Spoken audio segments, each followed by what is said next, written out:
look deeper into your investments, look deeper into the connections you have. And you have to realize that you can ask. You need to ask. And I would say that's the difference between a consumer versus an investor. An investor calls in and they ask for what they want in their life. And a consumer, they spend accordingly to their circumstances. They spend accordingly to their circumstances. An investor uses their circumstances and they say, I'm going to ask for what I want in my life.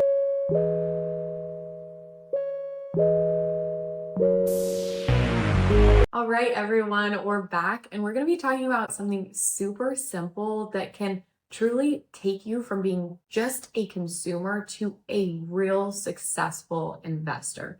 And we're going to be talking about simple steps, practical steps, but then also mindset shifts that can actually take you from spending a ton of money that just keeps dwindling to actually starting to build your wealth and actually make your money work for you while still living a great lifestyle. So this isn't about saving. It's not about not buying that coffee. It's not about not being able to live the life you want. It's all about just freedom, and changing specific actions so that you can actually grow your money, make your money work for you while you're sleeping, instead of always feeling that you have to trade time for money. You're always burning through or living paycheck to paycheck, and really just changing certain simple practices that can change your whole situation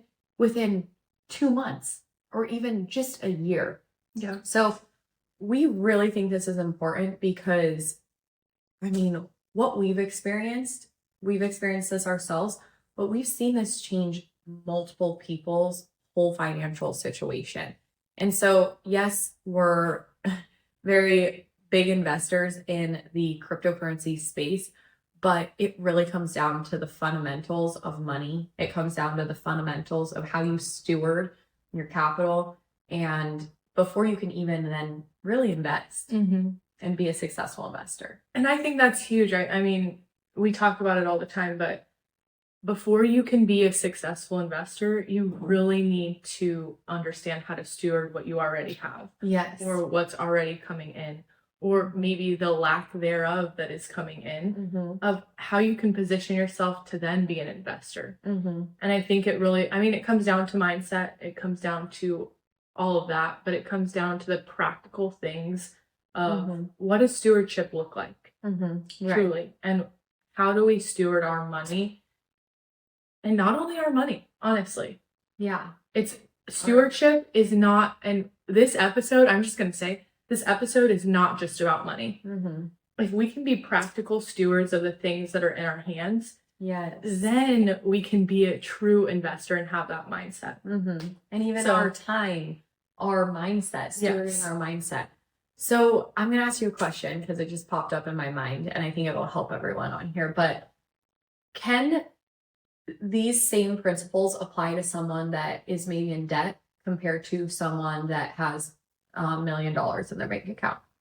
Absolutely. Okay. So even if you don't have $1 million in your bank account, or you're not invested in crypto yet, or you're not invested in other assets, or you may be living paycheck to paycheck, can this help them? And can they start doing the same things that people with $1 million are doing? Yes. Okay. I think so. Awesome. Well, just wanted to make that clear because sometimes we disregard, like I know I do sometimes. I'm like, oh, well, I'm not to X place. I'm not here yet, so I can't start implementing that. No, actually you can. And the cool thing about money is it's just a magnifier. So what you're doing now, if you get more money, you're going to continue to do that later on. So in order to do what the wealthy are doing, you have to start now doing what they're doing with your situation. So I just want to dive into some of the practical things and the foundational things, the difference between a consumer mindset versus an investor mindset. And a lot of times we talk about an investor mindset, people cringe because they're like, well, I want to be a good investor, but like, I also want to spend money. Well, yeah, let's do both, right? Like that, an investor can probably feel better about spending money on a coffee than the individual that just receives money and then is always outputting it.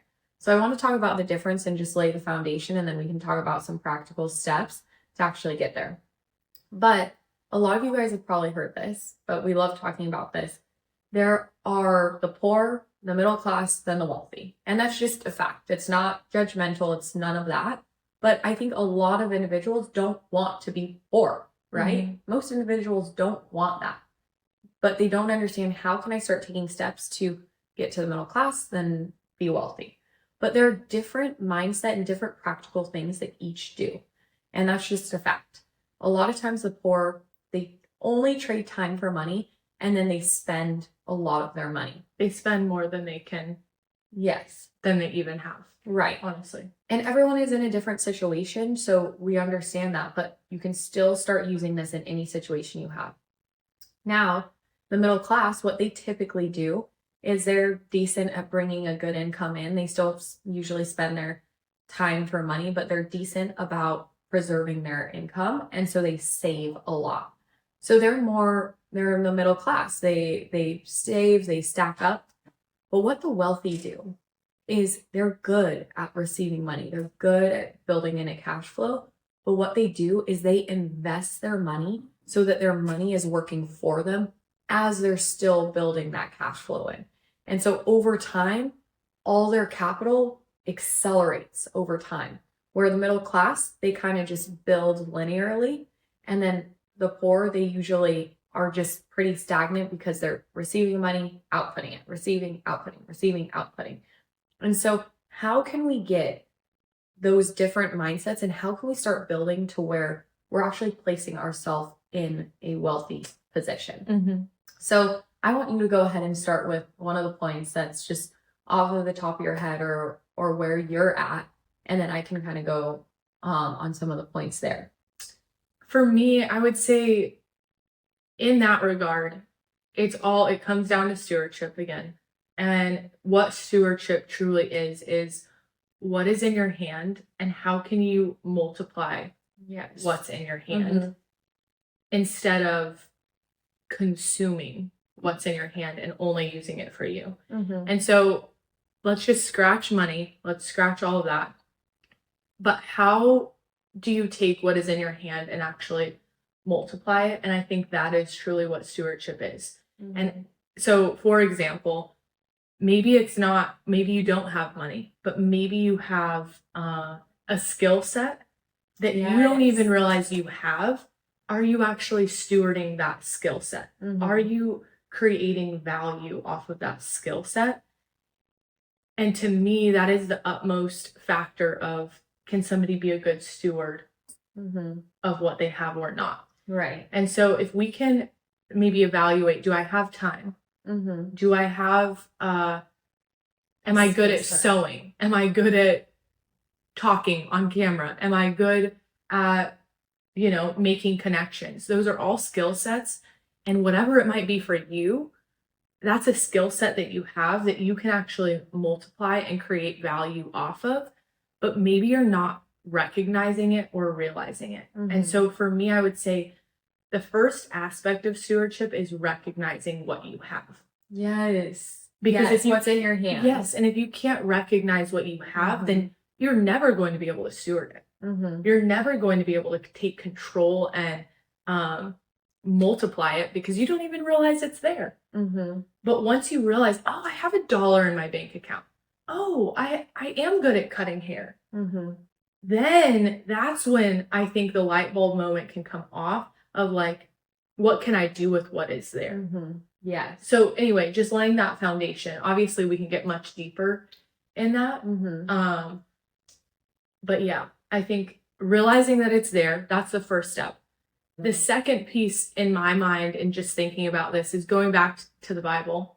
Right. I mean, there's so many practical layers of wisdom in the Bible, but it's the talents, the parable of the talents, the one that had 5, the one that had 2, and then the one that had 1. Mm-hmm. And we see that the one who had 1 didn't even recognize, I would say he didn't even recognize what was in his hand and what was placed in his hand.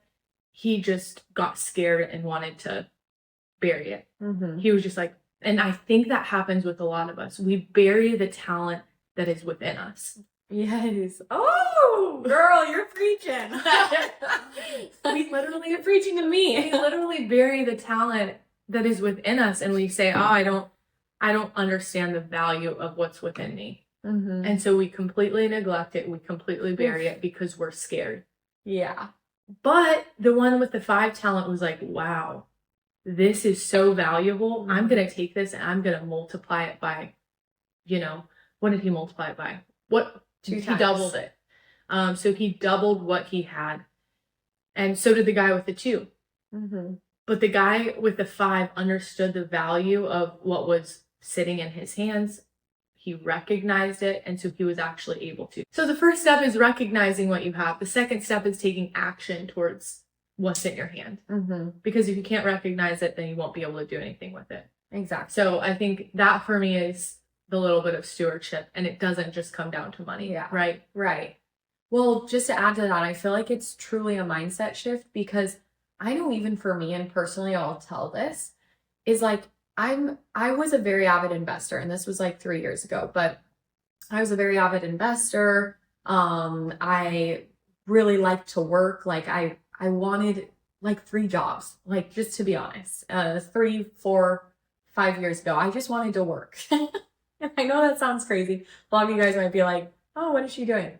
But what I didn't realize was like specific things that were in my hand that I could actually be multiplying further, or like spending more focused time on, because I was doing some of these other things.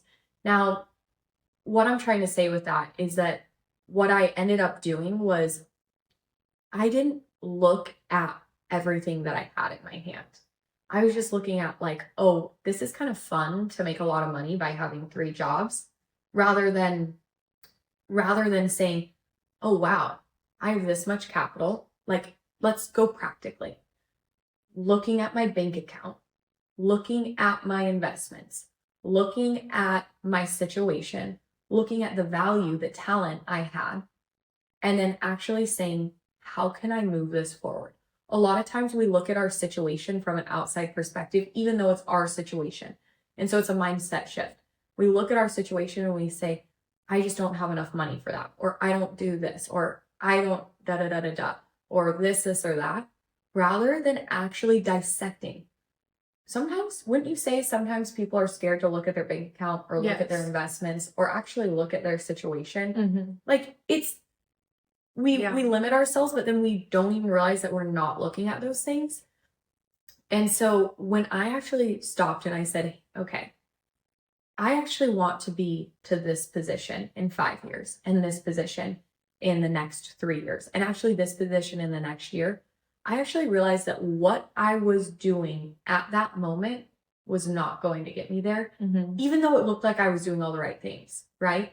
And so for some people on here, maybe they have a really intense job, they're working a lot and they're working extra hours, but they haven't looked at their situation to where it's like, wait, what do I actually have in my hand that I can start multiplying? Yeah. Or I can start focusing more on, or that talent that's inside me. So for example, I want to share a little story. There is this story about this billionaire had these massive parties, and he had all these waiters, and he would pay the waiters good money. But these waiters were working and they were like, okay, I have a good job. I'm grinding to make this money. Waiter 1 worked. And then he just asked the man, can you put me on all your shifts? Can I work more? Sure, go ahead. Yeah. So he was like, I'm making more money. Okay. I'm kind of surviving. I'm being able to pay for some things. I'm trying to move forward. That's great. Great work ethic, all that stuff. But what waiter B did was he worked and he said, hey, can I have extra hours to the man? But then he also said something else. He looked at the situation and he realized what was in his hand. And he said, I am waiting tables for a billionaire. I have a connection that most people don't even get to meet a billionaire in their life. And I'm waiting tables. And he asked him, is there any way I can learn from you? Can you teach me what you do? And the billionaire said, yes, I'll teach you. And he got to be mentored by him. he grew. And in the next 5 years, he was building businesses like this guy did because he saw what was in his hand, while the other guy was building some income, but he kept grinding because he didn't fully see the value Of the position. of the position. He limited himself to what was on paper. You are a waiter, you can work this many hours and you can ask for more hours. The other guy said, no, I'm actually going to see what is in my hand. I know this is what it says I am on a piece of paper, but this is the value of the situation. And the most valuable thing is that I'm in contact with a very successful man. That's so good. And so I think sometimes we limit ourselves to what's on paper. Oh, well, I'm just a nurse. Well, I'm just a wife. I'm just a grandma and I have some money, but like, I don't know anything. Well, no, like look deeper into your situation. Yeah. Look deeper into your investments. Look deeper into the connections you have. Yes. And you have to realize that you can ask. You need to ask. And I would say that's the difference between a consumer versus an investor. An investor calls in and they ask for what they want in their life. And a consumer, they spend accordingly to their circumstances. They spend accordingly to their circumstances. An investor uses their circumstances and they say, I'm going to ask for what I want in my life. Yeah. I was just going to say and add to that of the power of our ask. I think most of the times we don't ask maybe because we don't see it's going to get us anywhere, or again, we're fearful of a no, but time and time again, or we're fearful of like, can I even do it? Like, if I do get a yes, if I do get a yes, am I capable of handling the yes? Which I think is very interesting, but that goes back to another example, and this is so funny, but Billy, again, one of our mentors, he talks about the shoe, his shoe size. And for the longest time, he thought he was a 10 in his shoe size. And he was like, no, I'm a 10, I'm a 10, I'm a 10. And it wasn't until his wife threw out some old shoes of his, he had to go get new shoes. He shows up and he says to the people, no, I'm a size 10.